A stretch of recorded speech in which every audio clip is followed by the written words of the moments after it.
As we enter the second Sunday of Lent, we receive the story of the Transfiguration each year. And as we come to this time, we recognize the Lord wanting to give us, just as he gave to the apostles, that taste of his glory, that foreshadowing, that prefigurement of the glory of the resurrection, because he knew the cross would be coming. And so for us, as we enter into this Lenten season, continue in this Lenten season, we recognize the Lord speaking to us in that same way.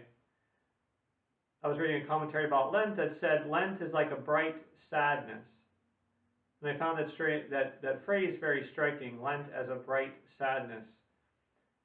That we see bright sadness all around us, that our life in many ways is like a bright sadness. We recently had a healing mass. I'm part of the fraternity of priests. We do healing masses throughout the diocese once a month. And as we do so, people are able to come up for individual prayers, that they're asking prayers for themselves or for somebody else. And those experiences, again, there's a sadness because there's the weight of all that struggle, of all that suffering that's taking place among other people. And yet the healing masses are always very uplifting. I think everybody leaves very hopeful because we encounter Christ, we pray for his healing, we entrust ourselves more deeply to Christ in the course of those prayers. And so while there's a sadness about these things, there's also a brightness that comes. And we've heard about healings that have taken place, such as we heard from last month's healing mass. Somebody came recently and told one of our priests that there was a couple who was struggling to conceive, and they are now pregnant. And so I also had a man tell me that his son was healed at a healing mass 19 years ago from leukemia. So those prayers are very powerful to enter into that bright sadness, even though not everybody receives the healing in the way or the time frame that they may ask for. But we recognize God is at work. And I think we can see the same thing, with all that's taking place in the Ukraine as well. Of course, there's great sadness over the evil that is being afflicted, over the war that's taking place. And yet we also recognize that in these times where there's the greatest tragedy, there's also the times where we see heroic things taking place. We see people reaching out in beautiful ways. Certainly to see the people of Ukraine really rallying and wanting to face off and stand up for their country and care for those who are most needy and vulnerable.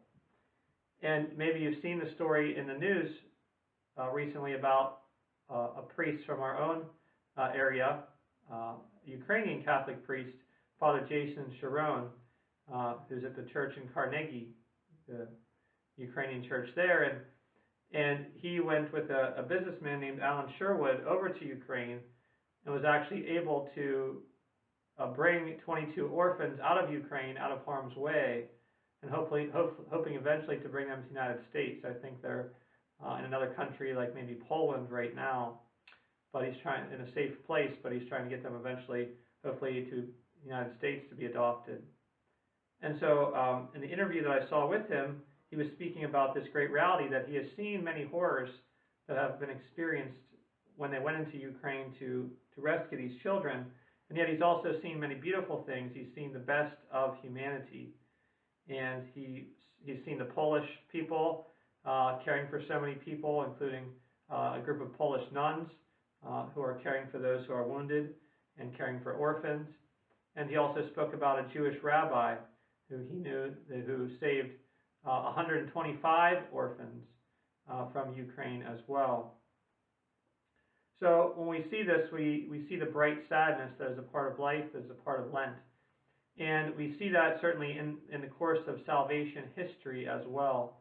We see it in the figures who we encounter in our readings today of Abraham and then of Moses and Elijah as well. Each of them had great sadnesses. They went to the Lord with great laments at times in their life and their journey of salvation. And yet we also recognize the Lord calling them to move forward and to trust in him. And we see that in our first reading today when Abram, before he is renamed Abraham, in chapter 15, he is still Abram.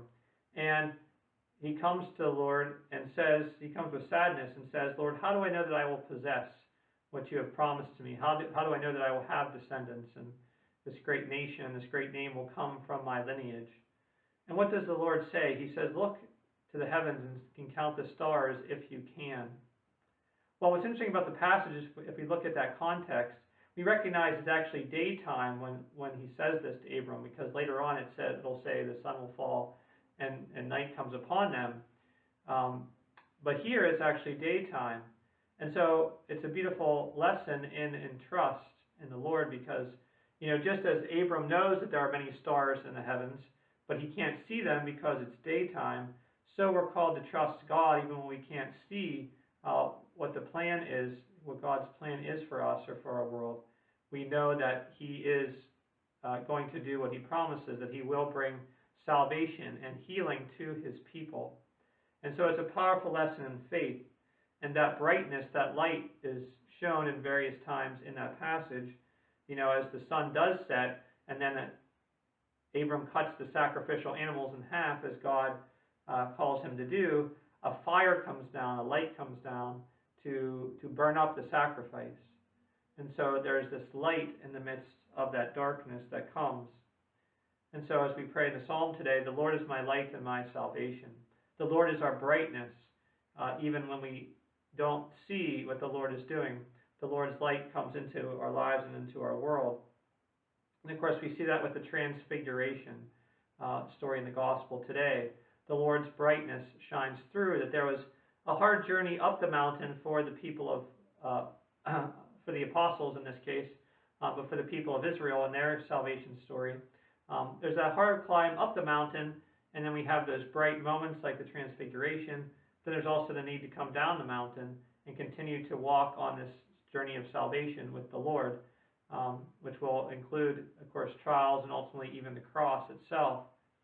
And yet the Lord is preparing the way for the people of Israel and for the apostles to see that the cross will lead to resurrected life. And so this can bring the question to us, well, what can we do? What should we do? And of course, there'll be a special collection in the diocese, for Ukraine next Sunday, well, at least in our parish, I think, next Sunday, next weekend. But then there's, of course, many groups and organizations trying to reach out and help those in Duquesne, or excuse me, those in Ukraine.